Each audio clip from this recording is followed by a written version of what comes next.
Right on, brothers! Tässä videossa tuleekin tiukkaakin tiukempaa blaxploitaatio-asiaa, koska nythän kävi niin, että innostuin taas blaxploitaatiosta, kun tuli nyt tämä Shout Factoryn Shout Select-sarjan boksi, missä on 6 blaxploitaatio-elokuvaa, joo. Ja nämä on kaikki 4K Ultra HD ja Dolby Vision varustettuja, joten helvetin siisti boksi oli kyllä, että käydään läpi tää boksin sisältö ja käydään läpi sitten myös, mulla on tässä suomalaisia VHS-kasetteja ja vähän DVDtä tällä. Kyllä se on niin, että blaxploitaatio on yksi mun suosikkigenreistä ja siitä on aina hauska puhua. Meillähän oli tossa, oliko se nyt viime vuonna sitten, oli Santeri Pajun kanssa oli tää blaxploitaatio live-lähetys, että tossa on linkki sinne, jos haluatte sitten tämän videon jälkeen katsella vähän lisää blaxploitaatio-faktaa, mutta tässä tosiaan keskitytään tähän boksiin ja kaikkeen sen oheistuotteeseen. Revitään nyt vittua tää sellofaani-räppi, minkä mä olin jättänyt ylös ja keskitytään tähän itse ulkoasuun nyt ihan aluksi. Okei, tästähän tuli se ennakkotiedoissa, kun Shout Factory ilmoitti tämän boksin, niin ilmoitettiin, että siinä oli tää tämmönen aika paskan näköinen kansitaide. Mulla tuli ihan mieleen nää Videotimen, nää Reijo Meller kannet siitä sitten. Ja no, siitä tuli hirveä backlashi sitten siitä taidemuodosta ihan ymmärrettävästikin. Ja ne sitten päätti vähän downgradeata sitä noin räväkästä sitten ja tekivät sitten tämmöisen kohtalaisen tylsän tämmöisen turkoosipilvisen kannen sitten joo. Että ei oo todellakaan, mä en ymmärrä mitenkä on näin vähän mielikuvitusta, että siis eikö se nyt olisi ihan hyvä, jos ne pistäisi jonkun näistä sisällä olevista filmien kannesta, pistäisi tähän etukanteen ja takakansivulla miten tää on nyt ja kylkeen vielä toinen kansi. Ehkä niillä ei ole lisenssiä käyttää näitä kansitaiteita missään muissa kuin näissä itse leffoissa ja sen takia tää on tosiaan näin tylsä, mutta tää on parempi kuitenkin kuin se alkuperäinen ehdotus ihan varmasti kyllä. Mutta ei ole kansi nyt niin tärkeää, tämä kotelo tässä ei ole mielestäni niin tärkeä kuin itse sisältö sitten kyllä. Vaikka tietysti on kotelo näin keräilyn kannalta täytyy olla kyllä. Se pitäisi olla kunnossa, mutta tämä nyt on mitä se on, mutta nyt sitten itse sisältöön kyllä. Jee, ensimmäinen tässä boksissa on, eli tosiaan kun tää on Shout Select-sarjaa, niin tää on sitten 187 numerolla. Shout Select on varustettu numerolla ja tässä boksin nämä kaikki leffat on mukavasti sellainen peräkkäisinä numeroilla. Eli 182-187 on nämä numerot sitten. Ja Across the 110th Street ohjauksesta vastaa semmonen sälli kuin Barry Shear. Ja tässä on pääosissa Japhet Kotto, muistatte Alienista, ja sitten Anthony Quinn, joka muistetaan nyt sitten helvetin monesta leffasta.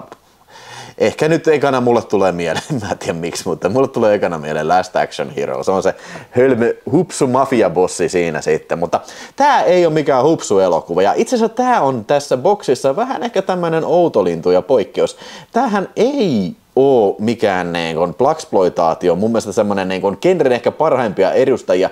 Enkä mä nyt tarkoita sitä, että tää olisi huono elokuva, eikä tää on oikein hyvä filmi, vaan tarkoitan sitä, että tää ei ole mitenkään tämmönen flashy, tää ei ole värikäs, tää ei ole vauhdikas, vaan tää on ehkä enemmän tämmönen gritty, tämmönen French Connection tyylinen elokuva sitten. 73 kun tää oli tehty sitten, ja tässä on juonena sillä, että 4 tämmöistä mustaa jätkää naamioituneena menee sitten mafiaan joku tämmönen uhkapeliluola ja menee peliin rahaa siitä ja sitten tapahtuu yksi asia ja toinen asia ja lopulta ne päätyy sitten ampumaan kaikki nämä wise guys siinä. Ja niin tässä oli toinenkin Anthony Franciosa esittämä tämmönen mafiabossi, semmonen nouseva nuori sälli, niin lähtee sitten selvittämään tätä. Sitten nämä 2 kyttää tosiaan, Anthony Quinn ja sitten Japhet Kotto, valkoinen ja musta, ne esittävät kytät sitten, niillä on täysin erilainen lähestymistapa tähän rikokseen ja ne lähtee keskenään, joutuu tekemään työtä, lähtee etsimään sitten tätä, että kuka tämä porukka on tässä ja samaan aikaan tosiaan tämä mafia etsii sitten samaa porukkaa. Tämä rikosdraama, tämä ei ole mun mielestä älyttömän vauhdikas elokuva, mutta tämä on hyvin mielenkiintoinen elokuva. Ja tämä on just omiaan siihen, että jos tykkää tämmöisistä grittyistä New York 70-luvun kuvauksista, niin tämä on juuri sinulla. Tässä on menty just sinne Bronxiin kuvaa. Across the 110th Street, niin kuin nimikin sanoo, niin menty kuvaan näitä rososia rähjäisiä kyliä sitten ennen sitä aikaa, ennen kuin sitä uudistettiin sitä paikkaa. Ja tosiaan tässä on hirveän vahva tää tämmönen rotuerottelu tai rotujen välinen kisma. Siis niinku just tämmöistä, ei ehkä tähän tyylin ei enää nykyään pystyttäisi tekemään. Siis ajat on muuttunut ehkä vähän parempaan niistä, mutta tähän aikaan kun tää tehtiin, niin vasta oli päästy 60-luvulla ja tää oli aika tuore juttu sitten tämmönen tasa-arvoiset rodut, näin, valkoinen ja musta on tasa-arvoisia ja tässä on hirveän rasistisia juttuja niin kun, sekä puolin että toisin sitten, mutta kyllä tämä kuitenkin niin kun loppuu sellainen, no en mä sano kauhean positiivisen sävyyn, mutta niin kun tässä tavallaan niin kun tehdään edistystä tämän sitten tämän rotuerottelun kesken sitten, mutta kyllä tässä huonosti käy, paljon ihmisiä kuolee, verta, ruiskua ja pulppua tällä ja on oikein hyvä rikoselokuva, mutta tosiaan genren lajityyppiä, tai genreitä ei mun mielestä ehkä parhaimmilla edusta kuitenkaan. Täällä sisällä on tosiaan 4K Ultra HD ja Blu-ray-levy ja ekstrana tässä Blu-ray-levyllä sitten olikin oikein hyvä toi The Blaxploitation Films of AIP Part 1. Elikkä tämmönen dokumentti, missä on kaikenlaisia tyyppejä puhumassa niin kuin blaxploitaatiosta yleensä ilmiönä. Se oli joku, oliko se 40 minuuttia tai tämmöistä, mutta se on ensimmäinen osa. Tässä ei ollut kuin muita osia tässä boksissa sitten, että mä odottelen sitä kakkosta, joka tulee, niin puhutaan tästä kakkosesta vielä sitten loppuun, niin sitä odottelee innolla. Oli hyvä dokumentti ja tosiaan Dolby Vision, hyvän näköistä kuvaa, ei ehkä referenssimatskua, tää on ehkä kuvattu sillä lailla, tää ei ole mitenkään älyttömän niin kuin, miten sanois, kauniisti kuvattu elokuva. Tää on hirveän rososti kuvattu elokuva, paljon hämärässä kuvattu elokuva ja paljon tämmöistä niin kuin ehkä käsivarakuvausta, että tää on osittain ehkä jopa semmoinen dokumentin omainen ja hirveän harmaassa kuvattu ja tässä ei ole missään niin kuin, teksää, ainakaan kauhean monta kertaa missään niin kuin, värikkeillä klubeilla tai mitään. Tää on niin kuin, arkista ankeutta sitten paljon, että tää ei nyt ei sillä ehkä niin kuin, ole mikään paras 4K Dolby Vision referenssi sitten siihen, mutta niin kuin, oikein hyvä kuva ja siis huomattava hyppy ylemmäs tästä suomalaisesta DVDstä, mikä mulla on. Tää on ilmeisesti ihan 2000-luvun alun näitä MGM:n DVDitä. Sitten 2005 lukee vuosiluku tässä, mutta siis vittu hands down tää pesee kyllä niin vittu 10-0 tämmöiset DVD-viritelmät. En tiedä mitä tuolla DVDllä sitten että pistetäänkö johonkin myyntiin vai mitä tehdään, mutta niin kuin, mä en tiedä, kai nyt kaikilla on tommoset jo, niin ehkä pistää jokin Videospace Live-lähetyksen arpajaispalkintoihin. Joo, tosiaan niin hei, tästä piti sanoa, että nämä menut näissä on sitten, niissä menuissa päästään nauttimaan tästä alkuperäisestä taiteesta, siis se on tosi paska menu. Ja siis kaikissa näistä julkaisuista on se sama menukuva. Ja sitten se on kummallinen se menumusiikki, se on semmoinen, ehkä tulee enemmän joku giallo mieleen siitä, että en tajua mitä siinä on mennyt. Niin liikkunut päässä sitten tässä Shout Selectin tyypeillä, mutta joo, semmonen piti vielä mainita. Ja hei, tosiaan tää löytyy Videospaceista, menkää kattoon, pistä linkkiä tohon alemmas. Siitä näkee enemmän lisätietoja sitten tästä julkaisusta. Ja mä pistän myös tähän kuvaustekstiin linkin sitten tonne Amazoniin, että jos tää kiinnostaa ostaa ja haluaa Amazonin kautta ostaa, niin sitä linkkiä kun seuraa, niin siitä niin tulee pieni provisio sitten meikäläiselle. Tosi pieni ja se ei maksa sulle yhtään mitään lisää, mutta niin kuin semmonen tiedotus tähän väliin ensimmäisen jälkeen. Ja sitten mennäänkin katsomaan vielä tässä vaiheessa, tietysti unohdin melkein jo näyttää, mutta Verinen katu VHS sitten oli. Ja tää on Warner Home Video julkaisema. Tää on kohtalaisen harkkari nykyään kyllä. Mä muutaman kerran muistaakseni nähnyt tämän myynnissä, mutta ei ole kyllä halvat hinnat tällä kasetilla sitten. Ja tämähän on tyyliin molo tää kansi ja VHS näyttää mulla olevan tää versio ja tästähän on 2 kohtausta leikattu. Ne molemmat on tämmöisiä kidutuskohtauksia, missä mafiatyypit vetää turpaa jotain äijää. Ainakin toisessa oli sillä lailla, että se äijän päätä pistetään sotteeseen, mikä pesulassa on semmonen joku kuivausmankeli, semmonen missä tulee höyryä tällä. Tää ei ole mikään älyttömän niinku raaka elokuva ja näin, että nämä poistot ei nyt ihan tai no siis en mä oikeastaan ikinä kattonut tätä. Mä päättelen nämä tiedot siitä, että mitä oli elokuvateatteriversiosta leikattu, ja ne löytyy siellä Elonetissä. Niin, en mä usko, että nämä kohtaukset sitten, jos ne on tosiaan tästä leikattu, niin vaikuttaa älyttömästi tämän elokuvan katteluun, mutta niin kun, hieno kasetti siitä huolimatta kyllä. Ja tässä on ilmeisesti alkuperäinen tämä juliste-taidekin sitten. Verinen katu lukee siinä hienossa tommosessa, mitä, kadun tieviitassa sitten, joo. Mutta itse elokuvalle tosiaan, niin mä annan Kyllä mun täytyy sanoa, että niin 4 tähteä täytyy tälle elokuvalle antaa. Joskin ehkä heikko 4 tähteä, mutta heikko ei todellakaan tarkoita tässä tapauksessa huonoa. Mutta sen mä tarkoitan sitä, että niin kuin, kenties kun tässä boksissa on parempiakin filmejä sitten ja niin semmoisia, mikä paremmin niin kun kertoo tästä genrestä, niin siksi mä heitän nyt sitten heikko 4 tähteä. Mutta sitten vähän vauhdikkaampi filmi on seuraavaksi luvassa, eli Hail Caesar, Godfather of Harlem, Black Caesar, juman kautta 73 vuoden elokuva ja ohjauksesta vastaa Larry Cohen, mies joka on B-elokuvien king. Ja tässähän vaiheessa Larry Cohen oli vähän kanssa aloittelemassa elokuvauraansa ja niin Fred Williamsonkin, herranjumala. Fred Williamson on yksi kovimmista näistä Blackari-näyttelijöistä sitten, ikuna sitten. Tässä Fred Williamson näyttelee sitten tätä Tony Gibbsia, eli tämmönen nouseva mafioosu sitten, joka sitten häikäilemättömästi keplottelee itsensä vankilasta päästyään sitten Harlemin kuninkaaksi sitten, että ensin se löytää semmoisen niin kuin kuittikirjan, missä se on tämmöisen paikallisen poliisipampun näitä tämmöisiä hämäräperäisiä merkintöjä, niin sillä se saa pidettyä sen kytän sitten aisoissa ja sitten se alkaa ottaa näitä alueita väkisin hallintaansa ja tappaa monta ihmistä. Tässä on monta tämmöistä niin kuin joukkoampumakohtausta sitten parhaaseen gangsterielokuvan tyyliin ja vertakin lentää tällä ja kyllähän tämän elokuvan ehdoton vetonaula on kyllä niin kuin toi Fred Williamson juman kautta. Ja Larry Cohen on hyvä tämän tyylisten elokuvien ohjaaja. Sillä on sellaista tiettyä niin kuin, pilkettä silmäkulmassa, vaikka se ei tee mun mielestä niin kuin suoranaisia komedioita. Niin se osaa tehdä niinku huvittavia elokuvia, vaikka se aihe olisi vakava kyllä. Ja tää on mun mielestä semmonen, mikä on Larry Cohenin elokuvauraa niinku viitottanut kyllä niinku ihan alusta lähtien kyllä. Ja tää on oikein hyvä Larry Cohen elokuva, tää Black Caesar sitten. Ja ai niin joo, tietysti niinku ihan mahtavat musiikit tässä. Tää oli James Brownia on musiikkina tässä. Ja tästä, oliko niin tästä ehkä Verisestä kadustakin piti sanoa, Across 110th Street se biisi, mikä tässä elokuvassa se versio siitä biisistä, niin se ei ole sama mikä on Jackie Brownissa, eli Jackie Brownissa on se B-puolen versio siitä biisistä.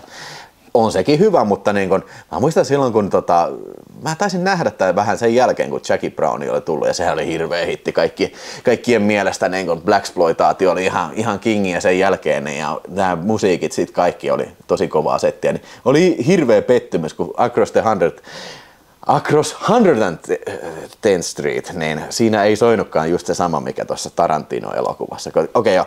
Mutta niin kun palataan nyt tähän Mustaan keisariin, niin tosiaan James Brownia musiikkina ja tässä on muutenkin kova castingi, eli tässä näyttelee toi Jurville Martin ja Julius V. Harris sitten, että tunnettuja Blackari-nimiä kyllä. Ja tosiaan niin menevää musaa, hyviä toimintakohtauksia ja hyvin tehty elokuva ja ehkä tässä se on parempi se ensimmäinen puolisko, missä tää tosiaan vallottaa tätä Harlemia. Ja sitten tässä lopussa tulee sitten niin kuin tuttuun Little Caesar-tyyliin, että tämähän oli vähän niin kuin remake Little Caesarista, eli se on se 30-luvun gangsterielokuva, niin sitten omat pettävät, ja se oli vähän ehkä ikävää siinä, että niin olisi pitänyt vaan hankkia se vastaan se taistelu sitten, mutta tässä oli valittu sitten kuitenkin toisenlainen tie sitten, joo. Kyllä mä annan tälle helposti 4 tähteä. Tää on mun mielestä parempi kuin toi Verinen katu. Tai siis sillä että nämä on erilaisia elokuvia, mutta tämä edustaa ehkä paremmin Blaxploitaatio-genreä tämä kyseinen Black Caesar-elokuva sitten, joo. Jep, pistetään se tohon. Ja sitten hei, muutama sana sitten. Multahan löyti tää vanha MGM, tää DVD, joka joutaa nyt sitten vaihtoon johonkin eteenpäin, en tiedä mihinkä. Mutta Suomessahan Black Caesar, vaikka tämä oli videolevityslautakunnan kieltämä, eli se oli se niinku videolevittäjien oma lautakunta, eli vähän pelättiin tätä videolakia.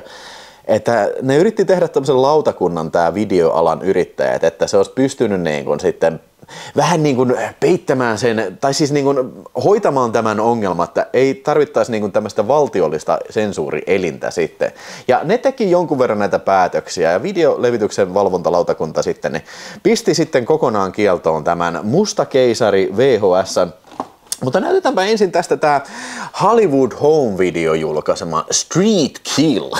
Tästä ei kyllä edes tajua, että tää on niin kuin toi Fred Williamsonin elokuva. Mutta niin kuin tosi käppäinen kansi, siis mitä tää on joku, en mä tajua, toi jostain ihan muualta, varmaan jostain kioskikirjasta leikattu toi kansi tohon kyllä, mutta tosi harvinainen kasetti, ja Hollywood Home Video on kohtalaisen marginaalinen levittäjä. Mä veikkaan, että monet ei edes tiedä tätä julkaisua, tai tietää julkaisun, mutta ei niinku osaa yhdistää tätä niinku tohon Black Caesariin, vaikka siis niinku tuossa nyt kyllä lukee Fred Williamson, mutta niin kuin se, että voi niin kuin hyvin kuvitella, että tää on joku käppä, joku TV-elokuva, niin kuin, tää on niin geneerinen kansi tällainen, mutta harvinainen kasetti siitä huolimatta on toi. Mutta sitten vielä paljon enemmän harvinaisempi kasetti on tämä Orion Transworld-videon julkaisema, ja tää meni siis Suomessa kieltoon kokonaan sitten, että tai siis niin kuin videovalvontalautakunnan. Musta keisari lukee selvästi tässä, ja Fred Williamsonin lärvi on siinä. Ja on tossa toi tommonen säteilevä pyssy, että joo, nyt vasta tajusin, että nämä on kyllä toi sama kansi. Mutta mä veikkaan, että tää kansi on jotenkin niin kuin videolevitystä varten tehty, että siinä on tommonen lasersäteinen pyssy. Että jostain syystä ei ole haluttu käyttää tätä niin kuin alkuperäistä julistetaidetta, mikä on tietysti ihan ylivertainen. Mutta tässä on harvinainen kasetti. Molemmat näistä on tietääkseni leikkaamattomia. Ja se varmaan on se syy ollut sitten, että minkä takia tämä kyseinen elokuva sitten joutui kieltolistalle sitten videovalvontalautakunnan toimesta. Heti seuraavana vuonna Black Caesar sai jatko-osan, ja sin nimi oli Hell Up in Harlem, ja voi pojat, tää on vielä kovempi elokuva kyllä, että siis vaikka ei ole enää James Brownin musiikkia, mutta ihan sikahyvä soundtrack, ja tässä tää Black Caesar loppuu vähän tällainen downbeat endi, ja se antaa ymmärtää, että tiedätkö toi Tommy Gibbs kuolee, mutta ei kuollutkaan. Tää vähän retkonnaa sitä loppua ja poistaa sen lopun tehoa, mutta se korvaa tän niinku tämmöisellä sarjakuvamaisella vittu Arnold Schwarzenegger-tyylisellä commando actionilla. Eli Tommy Gibbs ei kuole, se viedään sairaalaan aseella uhaten, tiiäksä, ne kaappaa koko sairaala. Sitten Tommy Gibbs palaa niinku entistä vahvempana takaisin Harlemin kadulle, ja sitten edellisessä on tavattu Julius V. Harriksen esittämä Papa Gibbs, niin, eli sen isä, niin tulee sitten yhdeksi mafiabossiksi klaaniin. Mutta on siellä semmoinen kusimunakin sitten, jota esittää Tony King, jonka varmaan kaikki muistaa, jopa pikkuvauvakin tietää, että se näyttelee Atlantis Interceptorsissa sitä Washingtonia. It's Muhammad! Niin se äijä on tässä sitten vähän tämmönen traitori tässä Hell Up in Harlemissa. Joo, siis tää on ihan mahtava, ja varsinkin niinku, siis okei, tässä on niinku maksimoitu kaikki toiminnan määrä, niinku, mun oli oikein pakko kirjoittaa ylös tähän, että niinku, siis heti sen sairaalan jälkeen tässä on tämmöinen kung fu tappelu japanilaisia vastaan, sammakkopukumiesten hyökkäys ottelee mafiosojen kartanolle, harppuunalla ammutaan äijää ja konepistoilla mitä. Coney Islandin rannalla tapetaan se yksi äijä, yksi mafioso. Fred Williamsonin suunnitelma on se, että se juoksee sinne rannalle, ottaa aurinkovarjo ja lyö sen siitä rinnasta läpi tällä, ja sitten ammuskelu hodarikoijulla niin, että se yksi mafioso jää, sillä nakki törröttää suusta, se kaatuu verisenä maahan ja tällä. Ja siellä on semmoinen hiilikaivoksella tapahtuva ammuskelu, missä ammutaan päitä, ainakin sitä yhtään ammuttiin päähän, ja sitten semmoinen hauska tiedätkö, niin kuin takaa ajo matkustaja lentokoneilla sitten, että Fred Williamson tietää, että se yksi äijä on mennyt lentokoneeseen. Jaa vittu, okei, mä juoksen toiselle terminaaliin, menen sinne lentokoneeseen ja kas kummaa, siellä on joku semmoinen äijä, mikä yrittää kuristaa sen siellä. Niin kuin joku random äijä niin yrittää kuristaa se lentokoneessa, se lyö sitä kynällä silmää ja tällä, ja tulee tappelu. Sitten se juoksee sinne toiseen, kun ne pääsee määränpäähän, juoksee sinne lentokoneen toiselle terminaaliin, hyppää sieltä matkustajatavaroitteen seasta ja käy kimppuun, ja sitten tulee hirveä tappelu. Siis tää on ihan älytön elokuva. Mä rakastan, kuinka niin kuin absurdi elokuva tää on, ja täynnä väkivaltaa ja hyvää musaa, sarjakuvamaista toimintaa,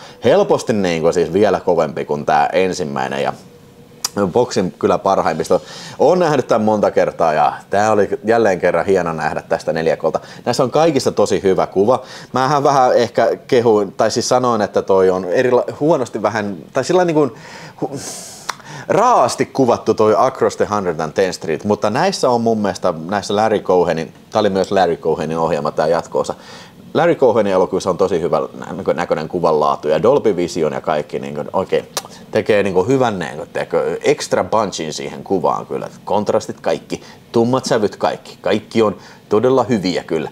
Ja on N-wordia kyllä hoetaan, näissä kaikissa hoetaan N-wordia vaikka kuinka paljon ja näissä varsinkin näissä Larry Cohenin elokuvissa nähdään tosi paljon ronskia kielenkäyttöä kyllä ja oliko näissä alastomuutta? Alastomuutta taisi ehkä vähän puuttua sitten, että ei ollut näissä kyllä.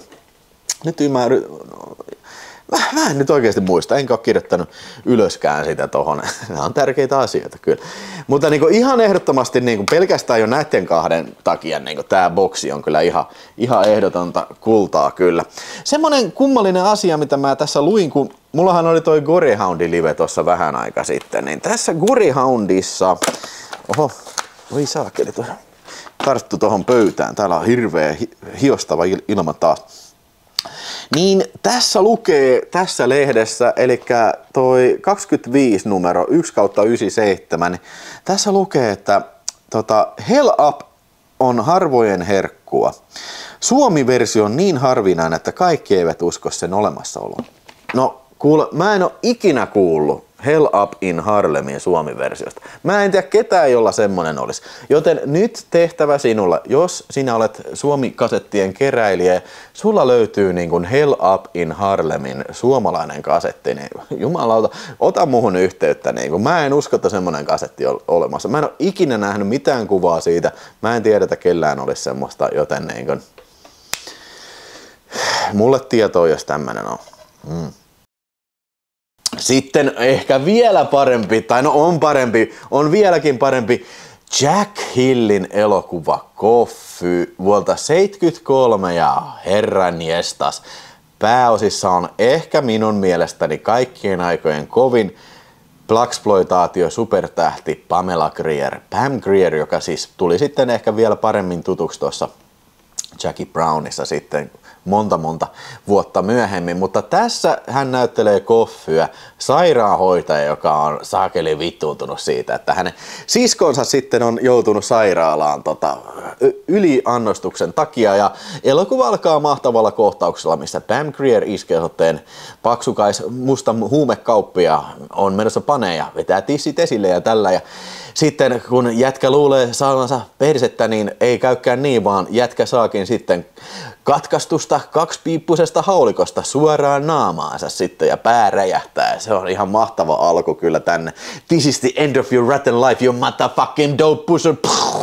Yes, se pistää standardit siihen, mitä Coffyssa tapahtuu. Eli tää on justiin tämmönen niin Pamela Grierin show. Se menee edestakaisin, niin soluttautuu tähän rikollisjärjestöön.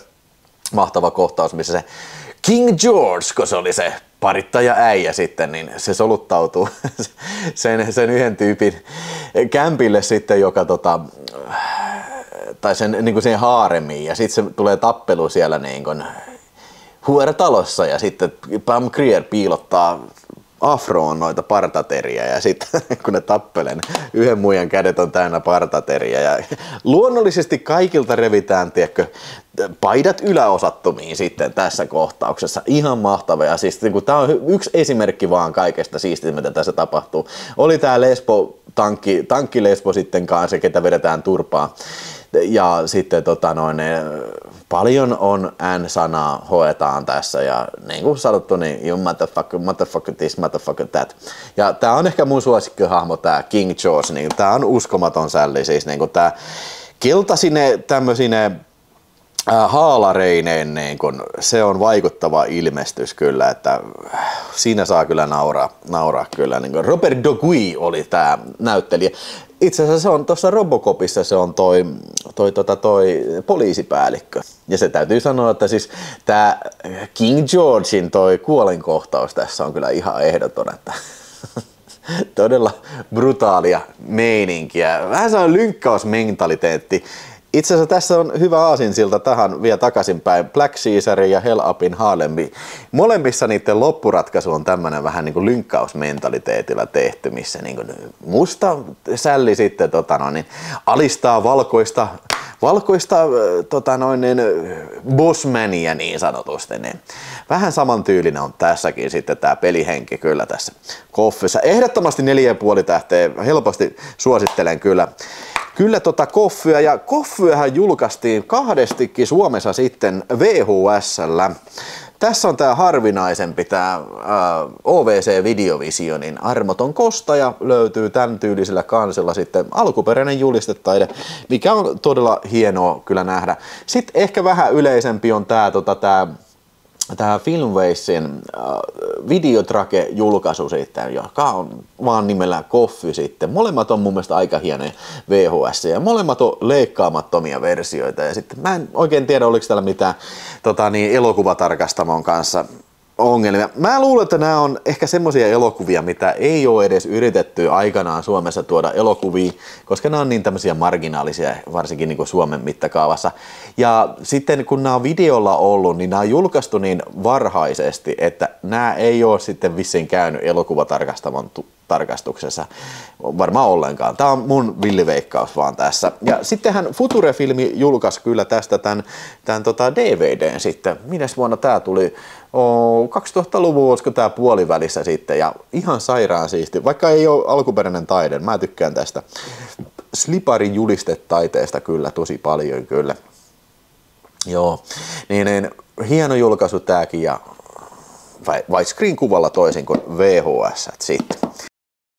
Mennään seuraavaan, ja jälleen kerran Koffy, eli Pamela Grier näytteli tässä elokuvassa vuodelta 1975, eli nyt aletaan ehkä elää semmoista vähän niin blaxploitaation innon niin kuin, laantumisaikakautta.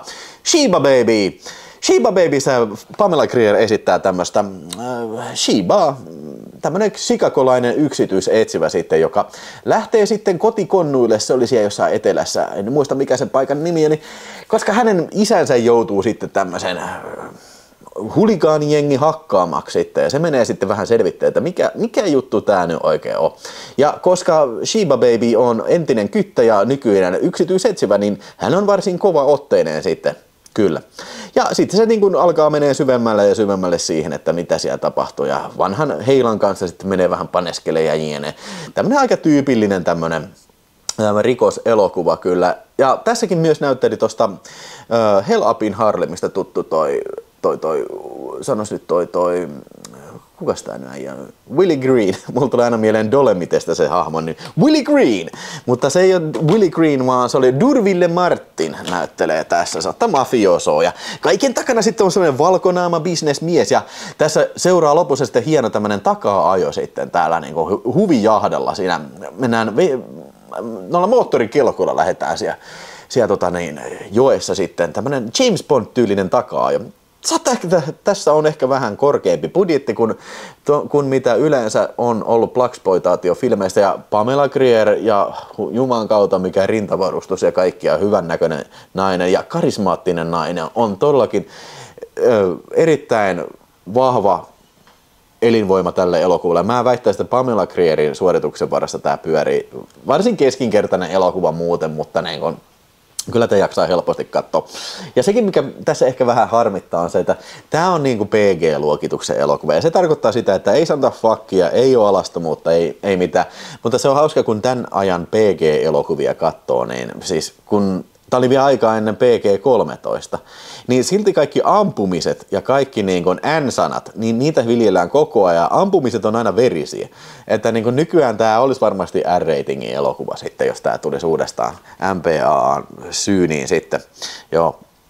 Tässä oli haastattelu ton David Sheldonilla. Näissä on aika vähän ekstroja. Näissä oli muistaakseni jotain kommenttiraitoja sekalaisia, että tämä ensimmäinen levy oli aina, missä oli se dokumentti, se ensimmäinen osa tästä Blackberry-kuumeesta sitten, mutta vähän laistiin ekstroja. Mutta sen verran varmaan on tässä just, mitä on yleensä ollut olemassa, että niin kuin jos on joku aikaisempi Arrow-videon, vaikka Blu-ray. Mun mielestä mulla on jossain toi Sheba Baby Blu-ray sitten. Tää oli paljon parempi, mitä mä muistin. Silloin oli muistikuva, että tää oli vähän tylsä, mutta saattaa olla, että mä sekoitan sen siihen Friday Fosteriin, missä se on sitten se lehtimies. Näin, mutta ei nyt siitä puhuta se enempää. Niin. Mutta joo, mä annan 3 tähteä. Ihan jees filmi kyllä on toi Sheba Baby. Ja Sheba Baby ei koskaan Suomessa ole julkaistu missään muodossa, että nämä on just tätä, mitä mä tarkoitin, just mitä mä Koffissa sanoin, että nämä on niin marginaalisia filmejä, niin on varmaan laskettu, että joo, ei nää Suomessa ei ole kauheasti markkinoita siihen. Sitten hei vielä viimeinen yksi filmi tästä, ja tää on mun mielestä parastaan ehkä paras blaxploitaatio ikinä, ja minä puhun Isaac Hayesin tähdittämästä Truck Turnerista, ja ohjaajana on Jonathan Kaplan, eli semmonen äijä, mikä on Roger Cormanin tallista tullut ja tehnyt semmosia draama-elokuvia tämän jälkeen jo. Ja tää oli tosiaan vuodelta 74 ja tää on sitä mun mielestä ehkä niinku koko genre niinku tämmösiä kulminaatioelokuvia. Tää on villi, tää on hävytön, tää on pilkes silmäkulvassa tehty niin kuin ison budjetin toimintaelokuva, tai no ainakin ison budjetti, niin kuin mikä tulee, tiedätkö, niin kuin blaxploitaatioelokuvaa. Tässä Isaac Hayes näyttelee tämmöistä palkkiometsästäjää nimeltä Mac Truck Turner, joka sitten jahtaa tämmöistä parittaja-äijää nimeltä Gator, joka on se satanan mulkkujätkä. Tässä oikeastaan puolet filmistä menee about siinä, kun ne etsii tätä Gatoria, ja lopulla niin se sitten tämän Felton Perryn esittämän partnerin kanssa tämä parivaljakko saa sen sitten kiinni, ja nehän ampuu sen seulaksi sitten, ja verta roiskua hidastettuna tällä, ja ihan mahtava kohtaus, tää tulee se parittajan tyttöystävä, valkoinen muija tulee sieltä, heiluu niinku, tiedätkö, saksien kanssa, tissit paljana, niin kuin lolluu hidastettuna siinä, kun se lyö saksilla sitten toista jätkää olkapäässä. Tällä ja näin. Siis tää on, jälleen kerran mä sanon taas sitä pelin henki. Niin kuin sanottu, tää on tämmönen niin kuin, vähän tämmönen, no siis villi. Tää on niin kuin paras sana kuvaamaan tätä. Tää on väkivaltainen, tässä on paljonkin kiroilua, tässä on tosi ronskia kielenkäyttöä, tässä on alastomuutta, ja mä tykkään siitä, mitenkä Isaac Hayes vetää tämän roolinsa Truck Turnerilla. Niin kuin, siis se on semmonen, niin kuin, tiedätkö, varsinkin miten se kohtelee sitä tyttöystäväänsä sitten, joka on ihan rakastunut siihen. Niin, siis se on niin kuin vähän niin kuin pöljä. Tosi pöljä ja siis semmonen niin kuin, mitä hän sanoisi, niin kuin, hyvin miesmäinen. Ei mun mielestä mitenkään alistava tai halventava, mutta niin, tää on niin äijä kuin vaan voi olla. Ja ilmeisesti kukaan ei mahda tälle äijälle mitään, koska sen jälkeen kun ne on ampunut sen Gatorin, sitten nämä pääparittaja, tää, mikä sen muijan nimi oli, mä en muista sen hahmon nimeä, mutta tää Nichelle Nichols Star Trekista näyttelee tätä bordellin madamia. Siis tää on ihan huikea roolisuoritus. Mä oon tottunut näkemään Nichelle Nicholsia aina niinku Star Trekin uhurana, mutta niinku, tässä se on kunnon niinku vittu. Okei, mä esittelen mun huorat teille vittu. Tää muija vittu imee alaskaan kaikki kyrvät pystyy ja tällään. Niinku. Siis tosi ronskia kielenkäyttö. Näin vähän niinku esimerkkejä. Ei se noin sano, mutta siellä on ihan hirveän hauska pitkä litania, kun se esittelee niitä tyyppejä. Sitten Japhet Kotto jälleen kerran on tässä, näyttelee semmoista niinku pahinta parittaja kilpakumppania tässä niin kuin porukassa. Ja tämä Nichelle Nicholsin hahmon, koska se ilmeisesti oli tosi rakastunut tähän kusipää Gatoriin, niin sitten niin kuin tekee semmoisen tarjouksen, että se, joka saa tapettua Mac Truck Turnerin, niin saa sitten niin kuin puolet tästä se huora-bisneksestä sitten näin. Eikö siitä sitten lähde niin kuin, tiedätkö, kaikki kynnelle kykemät lähtee metsästämään Mac Turneria ja voi pojat, siitä tulee kyllä verilöyly sitten. Niin kuin, tässä on niin kuin, varmaan semmoinen 15 minuuttia on erilaisia kohtauksia, kun eri äijät yrittää tappaa Drug McTurneria. Se tulee sieltä kauppakassien kanssa. Joku ampuu, se kauppakassi räjähtää. Oh shit, se ottaa aseen, ampuu ne tällä. Ja sitten ilmeisesti mitään seuraamuksia tämmöisestä ei tule, vaan sitten McTurner niin menee vaan se heti sen jälkeen kotiin ja heti seuraavana päivänä, niin olisi siinä vielä se, että siellä parkkipaikalla joku yritti tappaa sitä. Sitten seuraavana päivänä se vie kissalle maitoa sinne parvekkeelle, joku yrittää ampua sitä sieltä ja se ampuu sen heti ja sitten joku toinenkin äijä tulee vielä sinne katolle ja se ampuu ne kaikki. No, siitä ne huomaa, että ei me pystytä tappamaan, mutta Jughead Kotto ottaa silti haasteen vastaan ja aikoo henkilökohtaisesti niitata sitten tämä McTurneri. Truck-Turneri, joo. Ihan sika hyvä. Ja siis se loppukohtaus on ihan mahtava siellä sairaala-ammuskelu. Ja sitten se just, että tämä yksi haamu sanoi, että ei mä tiedä, että se Truck-Turner on niin kova jätkä tai niin kunniamies, että ei se pysty ampumaan naista. No. Tällä hahmolla ei ole enää 5 sekuntiakaan enää elinaikaa, kun se on sanonut tämän. Kyllä se ampuu sitten, joo.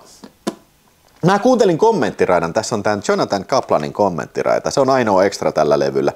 Ja mä ehkä voi jopa luulla, että mä oon aikaisemminkin kuunnellut saman, koska minultahan löytyy kyllä toi Kino Lorberin Blu-ray, mikä ei ole tässä niin kuin mukana tässä nyt pöydällä, mutta niin kuin, se niin kuin sanoo, että niin kuin hän heti kun luki tämän kässärin, niin sanoo, että niin kuin hän niin kuin rekisteröi heti, että tämä on kieliposkessa, mutta niin kuin se, että miten on tehty tämä elokuva, että se ohjeistus on sellainen, että okei, mä tiedän, että tämä on pöliä, mutta me ei yritetä olla hauskoja. Me tehdään tätä niin kuin vakavasti. Eli olkaa vakavia, miten te vedätte tämän.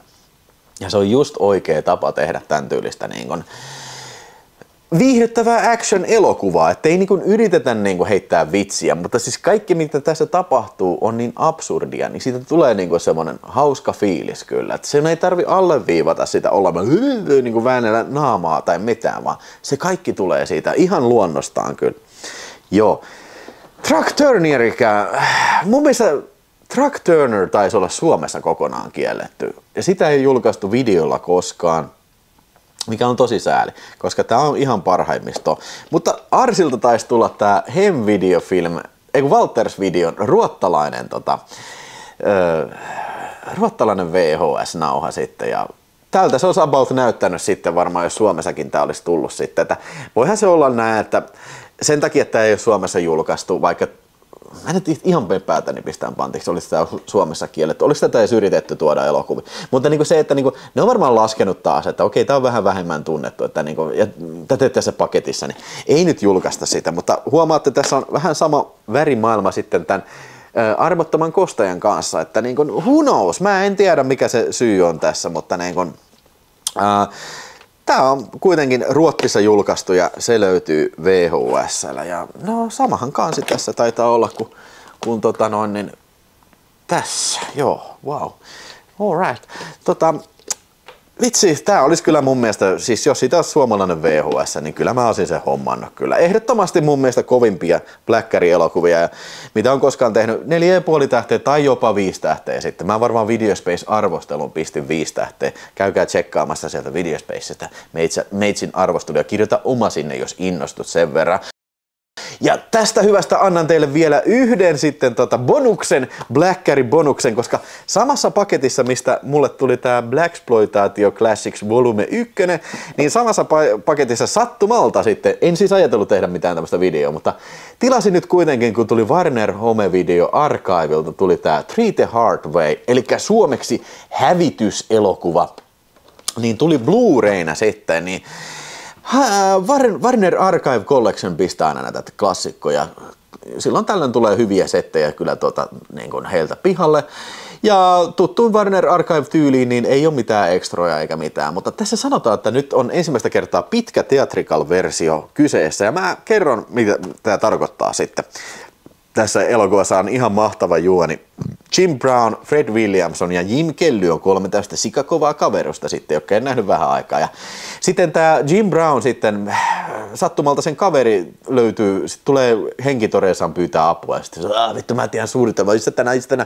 No sitten se kuolee ennen kuin se tietää, tai pystyy kertomaan sen ja sitten Jim Brown lähtee selvittämään, että mikähän juttu tämä nyt oli, niin käy ilmi, että on tämmöinen valkonaamojen salaliitto sitten tämmöinen järjestö, paramilitaarinen organisaatio, joka on onnistunut kehittämään suhteen hermomyrkyn sitten, joka vaikuttaa ainoastaan mustiin ihmisiin, että ne kuolevat siitä sitten. Ja tämä järjestö meinaa sitten levittää sitä aluksi Detroitissa, Washingtonissa ja Los Angelesissa, 3 isossa kaupungissa juomaveteen sitten, että testaa, että miten se toimii ja siitä sitten edetä, kunnes koko viimeinenkin mustasälli on kuollut Amerikan mantereelta sitten, että tämä on se plotti. Ja sitten tämä 3 sankaria sitten, Jim Brown, Fred Williamson ja Jim Kelly sitten lähtevät sitten yhdessä tuumin sitten taistelemaan heitä vastaan ja jokainen lähtee vähän niin kuin omalle tämmöiselle James Bond-seikkailulle sitten tähän, aina niin kuin kaikilla on se oma kaupunki, mitä ne ottaa sen ja Jim Kelly varsinkin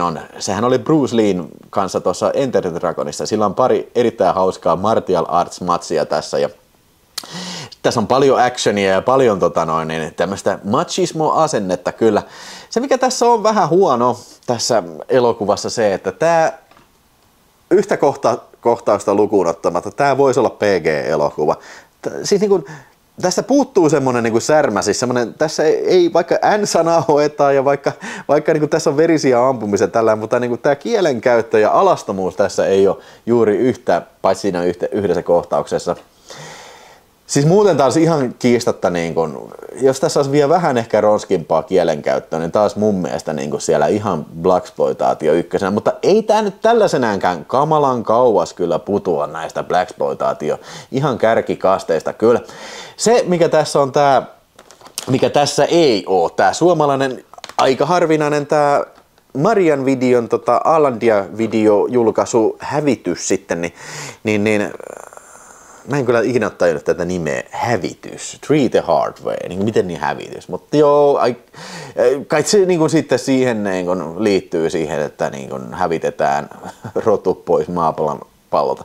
Tää oli just semmonen leffa, mitä mä etin tosi pitkään, että isäkeli pitäisi löytää ja joskus sitten, en mä tiedä, varmaan 15 vuotta sitten, niin Huutonetistä löysi, eikä se mun mielestä mikään kauhean kallis silloin ollut sitten, että olisiko joku 40 ollut, mutta ei nyt kauhean usein ole nähnyt myynnissä.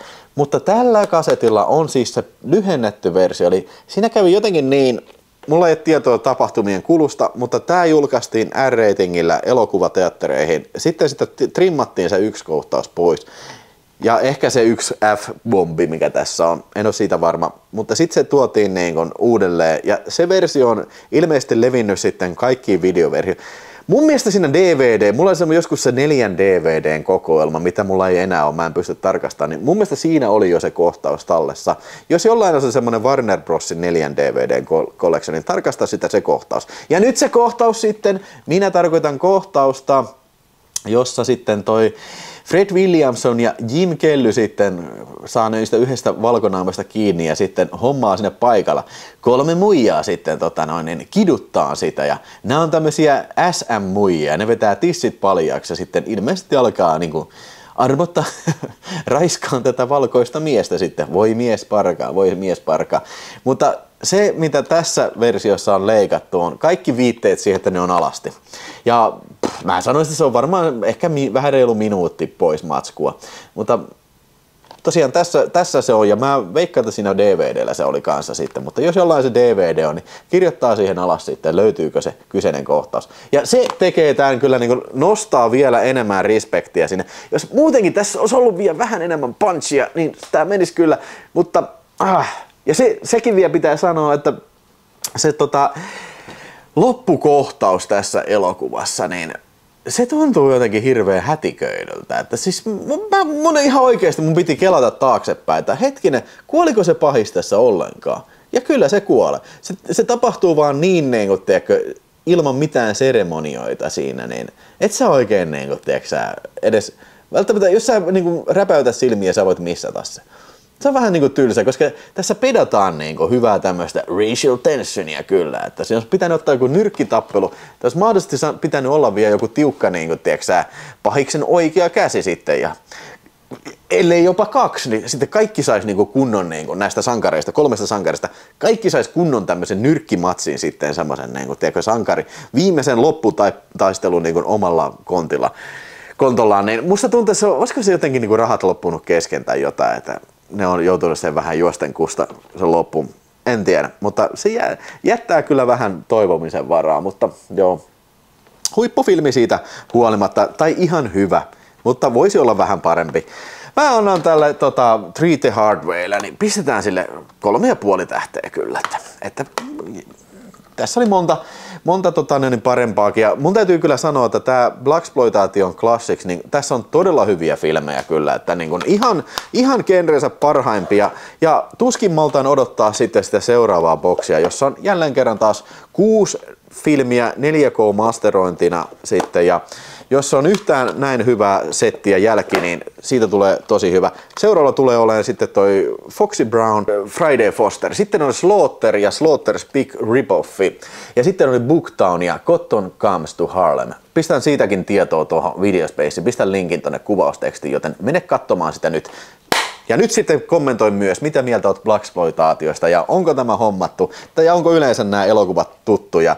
Ja jos ei ole, niin kerrot sekin mulle kyllä. Mä arvostan niitä kommentteja. Ja jos tämä video saa paljon katsojia, niin mä lupaan tehdä sitä seuraastakin boksista sitten samanlaisen video. Joten kiitos, että katselit ja paina tykkää ja katsotaan seuraavassa videossa jotain muuta. Moi!